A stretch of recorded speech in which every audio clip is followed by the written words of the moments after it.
Bonjour tout le monde. Bonjour.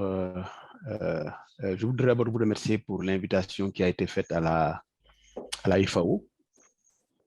C'est vrai qu'elle nous est parvenue un peu tardivement parce que pour des raisons de procédure, vous comprenez que c'est le représentant de la FAO qui reçoit l'invitation qui doit l'imputer. Mais bon, nous nous réjouissons en tout cas d'être présents à cette rencontre et participer à ce panel. Nous avons suivi avec beaucoup d'intérêt euh, tous les débats, toutes les interventions depuis ce matin. Nous pensons en fait que l'organisme qui a organisé, qui a préparé et invité à cette rencontre-là a vu juste. Et les thématiques du débat sont des thématiques particulièrement pertinentes. Donc moi, je m'appelle Mamadou Sen. Donc, je suis l'expert FAO migration au niveau de la FAO.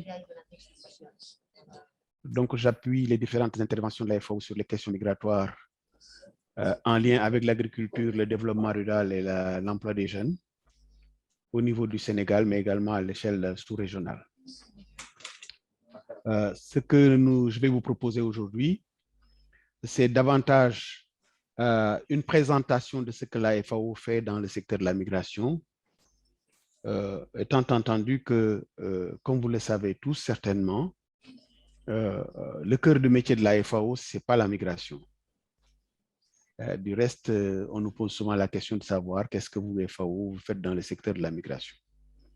Je vais revenir sur cet aspect tout à l'heure.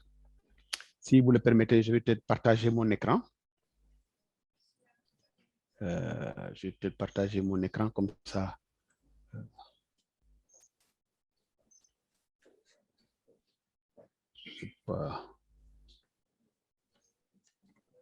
Est-ce que vous le voyez, l'écran? Oui, monsieur Sen. Allô? Oui, vous le voyez, hein? Oui. D'accord.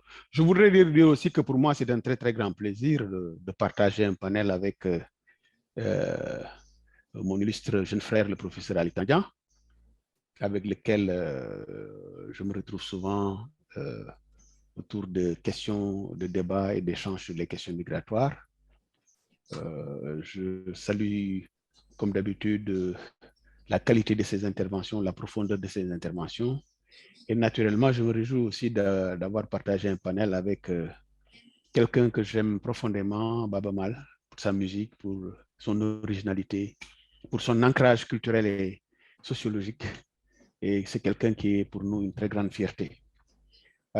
Donc, cela dit, je voudrais revenir un peu à ce que je disais tantôt. Comme vous le savez, la FAO, son cœur de métier, c'est le développement rural, l'agriculture et la sécurité alimentaire. Sa mission fondamentale, comme vous le voyez, c'est contribuer à l'édification d'un monde libéré de la faim pour les générations actuelles et futures. C'est vraiment ça le cœur de métier de la FAO, avec les objectifs stratégiques ci-dessous, donc contribuer à éliminer la faim, l'insécurité alimentaire et la malnutrition, rendre l'agriculture, la foresterie et la pêche plus productive et plus durable, réduire la pauvreté rurale, favoriser la mise en place des systèmes agricoles alimentaires et efficaces, améliorer la résilience des moyens d'existence face aux catastrophes. Mais quand vous regardez bien ces objectifs stratégiques de la FAO, vous pouvez aisément comprendre pourquoi la FAO s'intéresse aux problématiques migratoires. Parce que ces objectifs-là, qui sont les siens, dans tous les cas où ces objectifs ne sont pas atteints, cela se traduit en réaction de la part des populations par une tendance au départ, une tendance à la mobilité, à aller chercher ailleurs. Donc, si aujourd'hui on parle de migration au niveau de la FAO, c'est parce que les forces vives, qui sont les forces motrices de l'économie rurale, en l'occurrence les jeunes, ont tendance à partir quand ils ne trouvent pas localement et sur place les conditions favorables de vie, quand ils ne trouvent pas des emplois décents, et bien entendu, cela impacte fortement l'économie rurale et particulièrement l'agriculture et conséquemment la sécurité alimentaire. Donc, les choses sont extrêmement liées et c'est pourquoi la FAO intervient sur les questions migratoires et en a fait une thématique depuis 5 à 7 ans, une thématique essentielle. Du reste, en fait, la question migratoire, dans toutes les interventions de la FAO aujourd'hui, reste une question transversale, à l'image du genre ou voilà, une question transversale parce que la migration affecte pratiquement tous les secteurs. Alors, pourquoi la FAO travaille sur la migration? Donc, comme je l'ai dit, combattre la faim, c'est lié aux objectifs mondiaux que j'ai évoqués tout à l'heure. Donc, combattre la faim, atteindre la sécurité alimentaire, réduire la pauvreté rurale, promouvoir l'utilisation durable des ressources naturelles, entre autres. Et dans le cadre de ce travail, la FAO est en cohérence avec un ensemble d'objectifs du développement durable, qui sont les objectifs visés ici. L'objectif 1, pas de pauvreté, l'objectif 2, zéro faim, l'égalité de genre, l'objectif 5, etc. Tous ces objectifs qui sont affichés ici. Donc, tout c'est cela qui motive en fait le travail. Et à cet égard, la FAO a quand même un potentiel important et un avantage comparatif certain. C'est d'abord son expérience à long terme. Et au Sénégal, nous avons fêté dernièrement les 50 ans de la FAO au Sénégal. C'est un organisme qui est présent quasiment dans tous les pays du monde et donc avec une trop grosse expérience en matière de développement rural et dans le secteur alimentaire, humanitaire, je veux dire, mais aussi avec une expertise technique assez consistante. Alors, revenons maintenant à la migration. Hein. Je ne vais pas trop m'avancer parce que ceux qui m'ont précédé ont beaucoup parlé des déterminants, du diagnostic, etc. Je vais juste relever un certain nombre de choses, quoi, à savoir sur la migration interne, dont on parle très peu, alors que la migration interne, elle est fondamentale. C'est souvent la migration interne qui, quelque part, alimente par contre-coup la migration internationale. On considère aujourd'hui qu'il y a plus de 800 millions de migrants internes et environ 300 millions de migrants internationaux. On notera aussi que la migration, elle est essentiellement rurale, particulièrement en Afrique. Cela se constate dans le fait, notamment qu'au Sénégal, 40% des envois de fonds internationaux sont dirigés vers les zones rurales. Du point de vue de l'âge et du sexe également, bon, on considère que c'est plus les jeunes qui migrent. Et de plus en plus, il y a une féminisation de la migration également. Je crois qu'il faut pouvoir il faut le constater. Alors, toujours la question, rester ou partir les déterminants. Je ne vais pas trop insister là-dessus, puisque nous sommes un peu dans le lien avec les changements climatiques, mais ce n'est pas mauvais de rappeler quand même les différents déterminants qui motivent un tout petit peu et qui partent de contextes spécifiques. Le contexte au niveau communautaire, c'est l'insécurité alimentaire, c'est les opportunités limitées de revenus. On reviendra sur cette question d'opportunités limitées de revenus. La question fondamentale, et ça c'est dans les solutions, ce n'est pas tant que les jeunes aient des emplois en milieu rural, ce n'est pas tant que les jeunes accèdent à la terre en milieu rural, mais il faudrait que les conditions soient réunies pour qu'ils aient des revenus décents. Des revenus décents, ça veut dire quoi? Ça veut dire des revenus qui puissent leur permettre d'assurer leurs besoins primaires, eux et leurs familles, mais également leurs ascendants, mais également s'assurer une couverture sanitaire, des revenus post-travail, etc., etc. Donc, tout ça, c'est des facteurs quand même qui sont des facteurs importants, la pauvreté rurale, l'inégalité, la dégradation environnementale, qui est en grande partie liée au changement climatique aujourd'hui. Ali en a parlé suffisamment. À l'échelle du ménage aussi, d'autres déterminants. C'est d'abord tous les liens avec l'extérieur, les réseaux sociaux, familiaux, la taille des ménages, les normes culturelles, parce qu'aujourd'hui, la migration, quoi qu'on dise, elle relève presque d'une norme culturelle dans certaines localités du Sénégal, dans certaines zones du Sénégal. La composition des ménages, les biens et tout cela aussi sont des... Et à l'échelle individuelle, les motivations sont très, très diverses selon l'âge, le sexe, l'ethnicité, le niveau d'éducation, le statut, l'emploi, etc., les aspirations. Donc ça, c'est sur les déterminants, je n'insiste pas beaucoup. J'ai essayé de les schématiser un peu sur les différentes motivations contextuelles ou ce qu'on pourrait appeler les déterminants, les causes profondes. Là. Donc, qui ici un peu en éventail, les différents éléments qui, pour l'essentiel, sont des facteurs, déterminant un peu la décision de migrer. À l'échelle du Sénégal, on voit bien que les dynamiques migratoires sont très, très denses. Vous avez pas un certain nombre de flèches qui indiquent un peu les zones de départ. Et ce que l'on constate au Sénégal, globalement, c'est des mouvements, c'est des flux qui partent de l'est du pays, de l'intérieur du pays, vers le centre-est, vers la zone de Dakar et grosso modo vers le centre-est sénégalais et un peu par extension le bassin arachidier et la zone des Ziguinchor. Ziguinchor est un tout petit peu Sédhiou.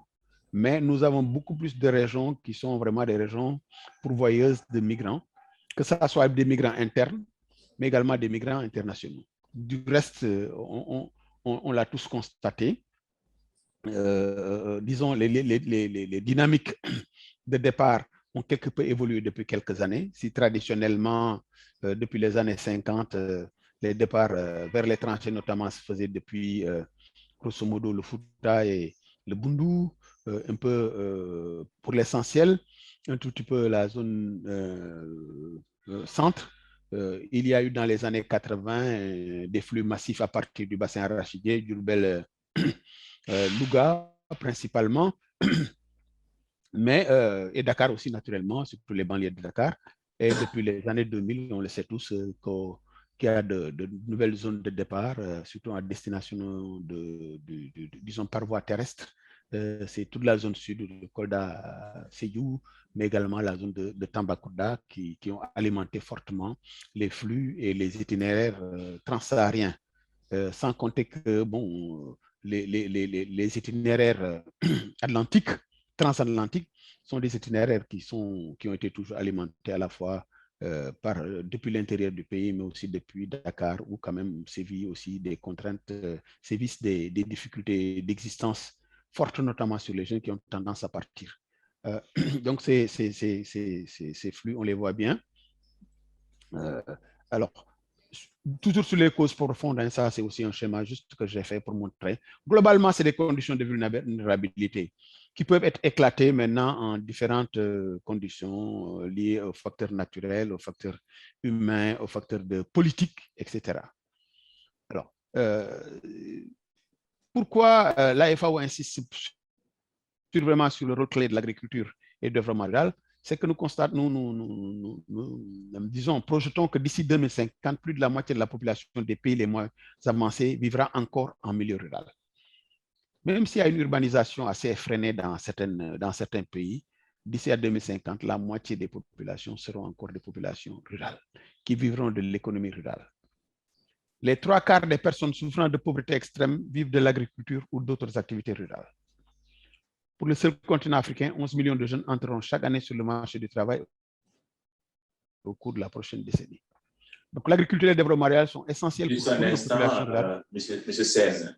Oui. Je crois que nous sommes restés sans traduction simultanée, c'est normal, parce que c'est Pardon?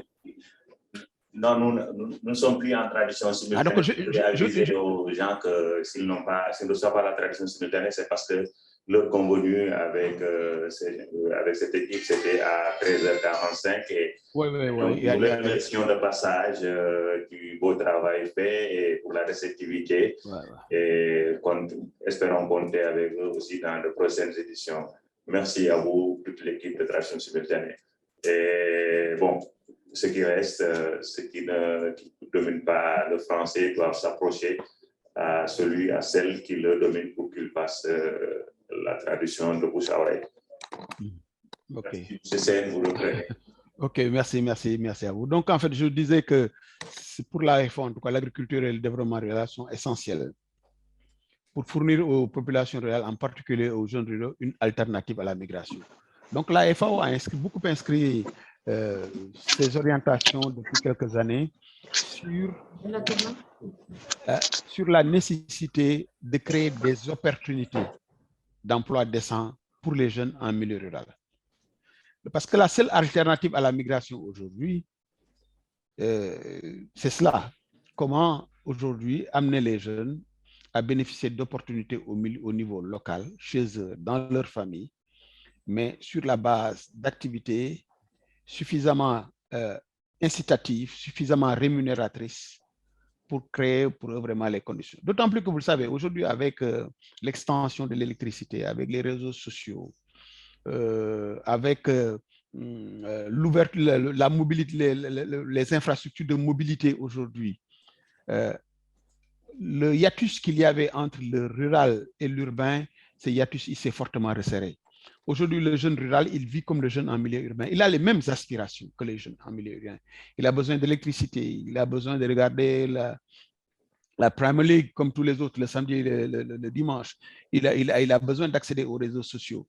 Donc, au-delà même des conditions de rémunération de ces jeunes-là, il y a naturellement d'autres exigences, d'autres impératifs qui sont des impératifs d'amélioration du contexte de vie globalement dans lesquels s'insèrent ces jeunes-là, qui ont besoin aussi de toutes les commodités auxquelles leurs homologues qui sont dans le milieu urbain aspirent. Parce que c'est vrai que quand on parcourt le Sénégal dans certaines zones, on voit bien les opportunités d'emploi relativement rémunérateurs qui existent, mais on se pose toujours la question de savoir pourquoi les jeunes n'y restent pas. Ils ne restent pas souvent parce que justement, il y a d'autres facteurs qui n'ont pas été pris en compte et qui sont des facteurs environnementaux, d'ordre social, d'ordre culturel, d'ordre technologique auxquels les jeunes ils aspirent. Ça aussi, je pense que c'est un élément qu'il ne faut pas laisser en rade. Donc, mais nous disons qu'il faut orienter les efforts vers un secteur agricole plus productif et des systèmes alimentaires plus efficaces. Alors, naturellement, je ne vais pas trop m'insister là-dessus. On convient bien qu'il y a des opportunités qui sont créées par la migration. Quand on voit dans les zones de départ, réduction de la pression sur les terres et les ressources en eau, c'est l'augmentation et la diversification des revenus avec les envois de fonds, le secteur de la technologie et la productivité agricole qui deviennent plus élevés avec l'intervention notamment et l'appui des migrants. Le resserrement de l'écart entre les sexes, parce qu'aujourd'hui, avec le départ des hommes, les femmes accèdent à des emplois qui habituellement étaient des emplois dédiés aux hommes, etc. Donc, il y a des changements fondamentaux et assez positifs qui s'opèrent en milieu rural du fait des retombées de la migration, mais il y a aussi évidemment des effets négatifs très importants. Donc, c'est la perte d'une part vitale et dynamique de la main-d'œuvre, on l'a dit, et ça aussi, quelque part, ça entraîne la réduction de la productivité. La dépendance au transfert de fonds, on a vu durant la COVID comment ces transferts de fonds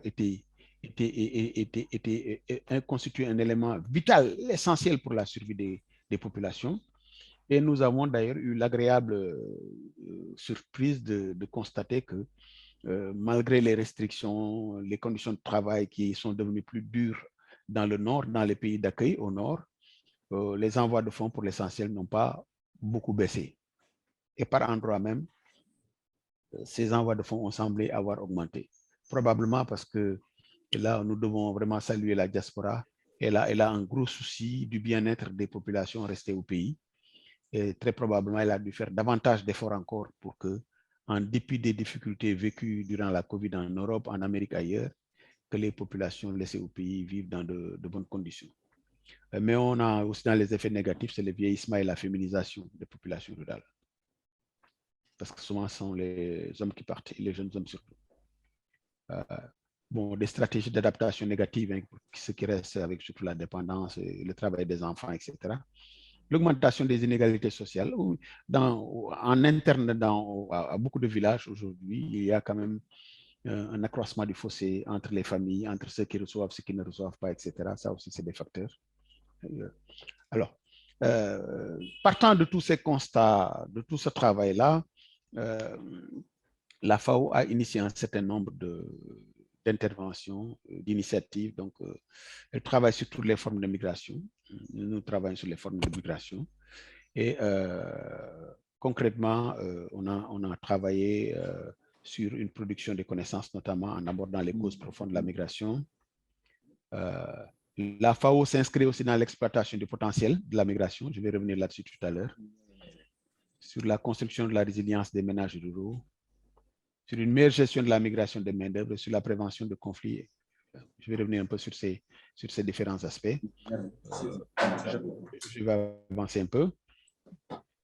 Alors, sur quoi la FAO travaille concrètement à l'échelle du monde? C'est d'abord sur la production de données, parce qu'il y a encore beaucoup à faire pour mieux connaître les dynamiques migratoires, pour mieux cerner les questions avec des données. La FAO travaille beaucoup sur le développement de capacités, sur la diffusion de bonnes pratiques, sur le dialogue politique, c'est le partenariat et le plaidoyer. Mais cela, c'est un peu des cadres d'intervention génériques à l'échelle de plusieurs pays en Afrique. Mais vous constaterez que dans chacun de ces domaines, le Sénégal est un pays cible. Donc, le Sénégal, en fait, est un pays à l'échelle de la FAO et même du système des Nations Unies de façon générale, un pays cible, un pays prioritaire sur les questions d'intervention en matière de migration. Je vais peut-être avancer plus vite pour ne pas trop de temps. Alors, peut-être pour focaliser un peu plus sur le Sénégal. Aujourd'hui, qu'est-ce que nous faisons concrètement?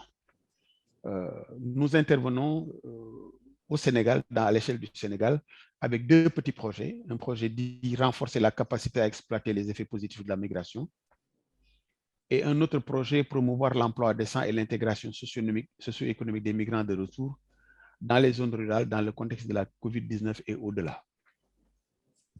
C'est que depuis 2017, date du début vraiment des interventions de la FAO sur les questions migratoires, nous avons beaucoup fait. Et aujourd'hui, nous cherchons à être plus proches encore des bénéficiaires, des parties prenantes aux questions migratoires. Et c'est pourquoi nous développons un certain nombre de projets. Les intitulés de projets vous montrent déjà un peu. Parce que la FAO marche en fait sur deux pieds, on va dire, si vous permettez. Le premier, c'est celui de créer un maximum d'opportunités en milieu rural pour que les jeunes puissent accéder à des emplois décents, pour que l'économie rurale soit boostée et que par contre-coup et par incidence, que les jeunes restent en milieu rural, qu'ils ne soient pas, en tout cas qu'ils soient moins tentés possible par la migration. L'autre pied sur laquelle la FAO marche, c'est la valorisation de la migration. C'est-à-dire c'est la valorisation de tous les acquis des migrants de la diaspora. Quand on parle des ressources, il ne faut pas restreindre ça aux ressources financières. Comme l'a dit tout à l'heure le professeur Tandian, il s'agit en fait de tous les types de ressources. Les ressources financières comme les ressources non financières. C'est tous les acquis de la diaspora qu'il convient de valoriser au niveau local. Et là-dessus, la FAO est en train quand même de travailler avec un certain nombre de communautés et de collectivités. Et donc, pour rentrer dans les détails, ce que nous avons eu à faire, c'est la production de connaissances sur la migration. Ça s'est traduit par une collecte de données. Nous avons beaucoup travaillé avec la NSD notamment pour produire des données qui permettent de mieux circonscrire la problématique migration et développement. C'est le renforcement des acteurs, des capacités des acteurs sociaux. Nous travaillons depuis 4 ans maintenant l'appui à la structuration des associations de migrants. Vous savez, les associations de migrants, vous, à qui je parle, les diaspora, vous connaissez le problème mieux que moi. Il y en a beaucoup au Sénégal, mais souvent, il y en a un peu trop dans certaines localités. Souvent, ces associations ne se parlent pas. Et ce que nous avons à chercher dans certaines collectivités, à faire dans certaines collectivités, c'est d'amener les migrants à créer des associations faîtières, par exemple à l'échelle communale. Partir peut-être des associations villageoises pour aller vers des associations, une association communale ou départementale, voire régionale, pour être en position d'être de vrais interlocuteurs par rapport aux autres parties prenantes, à la collectivité, à l'État, aux partenaires au développement, etc. Nous y travaillons beaucoup, ça se traduit par aussi des formations en accompagnement. Nous travaillons beaucoup avec les collectivités territoriales aussi, parce que là, nous accompagnons au moment où je vous parle 6 collectivités locales à travers le pays. La carte, sur cette carte que vous avez, qui sont pour nous des communes pilotes. Vous avez Bonkonto dans le Vélingara, Darussalam dans le Nioro, Toubacouta dans le Foundiougne, Taïf dans le Mbaké, Kermomarsar et Fanaï, qui sont aujourd'hui des communes où nous cherchons à, on va dire, concentrer toutes les initiatives que nous avons déroulées là jusque-là en matière de migration. Donc, ça passe par la production de connaissances, le renforcement de capacité des acteurs, la mise en place de dispositifs d'animation. On est en train de mettre en place, notamment dans ces 6 communes, des bureaux d'appui aux migrants. On a déjà formé les animateurs de ces 10 bureaux. Ces bureaux sont équipés vont être équipés par la FAO. Et pour qu'on ait localement un répondant, un interlocuteur, un point focal qui est mis en place par le maire et qui permet de dérouler un certain nombre d'actions. Nous avons aussi beaucoup travaillé et nous continuons à le faire sur l'appui à la mise en place de cadres de concertation pour qu'il y ait un dialogue entre tous les acteurs, pas seulement entre les migrants et mais entre tous les acteurs, parce que la migration adresse pratiquement tous les acteurs au niveau territorial. Et un cadre de concertation permet vraiment de pouvoir prendre en charge les problématiques liées à la migration et au développement avec une adhésion de l'ensemble des catégories sociales. Nous allons dérouler à partir du mois d'octobre des sessions de formation et incubation pour des migrants de retour, jeunes quand même pour l'essentiel parce que c'est quand même notre cible, et pour des jeunes qui peuvent être des candidats à la migration, certains parlent de potentiels migrants. Donc, à l'échelle de chacune de ces 6 communes, 20 jeunes seront choisis, auxquels nous allons assurer une formation assez approfondie dans les filières économiques de leur choix, entre l'embouche bovine, l'aviculture, le maraîchage et la pisciculture, mais également en termes dans le domaine de l'entrepreneuriat rural. L'idée étant d'en faire vraiment des entrepreneurs ruraux. Ces formations seront suivies maintenant de phases d'incubation, c'est-à-dire de formation pratique sur ces différentes filières, et le tout sur la base quand même d'un paquet de formations déjà stabilisé dans le cadre d'un programme que nous appelons le programme MIJA, avec aussi des encadreurs formés et certifiés. Toujours dans ces interventions, la mise en place des dispositifs opérationnels de valorisation de la migration, j'en ai parlé tout à l'heure avec les bureaux, la valorisation des envois de fonds. Tout le monde dit au Sénégal, oui, bon, souvent c'est un peu méconnaître d'ailleurs la question à fond, que oui, on envoie beaucoup d'argent, mais c'est plus pour la consommation. L'idéal serait que les gens réservent une partie de ces fonds-là pour l'investissement productif. Bon, nous adhérons naturellement à cette perspective-là, surtout en milieu rural, où on a vu déjà des exemples très probants d'investissements réussis dans l'économie rurale, dans l'agriculture, dans certaines localités. Mais la FAO est en train de dérouler va démarrer une étude de faisabilité sur une approche novatrice que nous avons testée en Roumanie, en Moldavie et au Tadjikistan, qui est un système de subvention des envois de fonds. L'idée étant que pour encourager les migrants à investir dans le secteur rural, et notamment dans l'agrobusiness, qu'ils puissent être accompagnés en subventions non remboursables d'environ 50% sur leur investissement à partir des envois de fonds. Donc, on est actuellement sur l'étude de faisabilité. Peut-être que nous partagerons davantage encore avec vous quand tout sera fini. Nous travaillons aussi à l'intégration de la dimension migration dans les plans et stratégies de développement territorial. Comme vous le savez, hein, jusqu'à il y a encore quelques années, tout le monde considérait que la migration, c'est un domaine réservé de l'État. Les collectivités territoriales, jusqu'à une époque très récente, ne considéraient pas la migration comme un domaine de compétences transférées.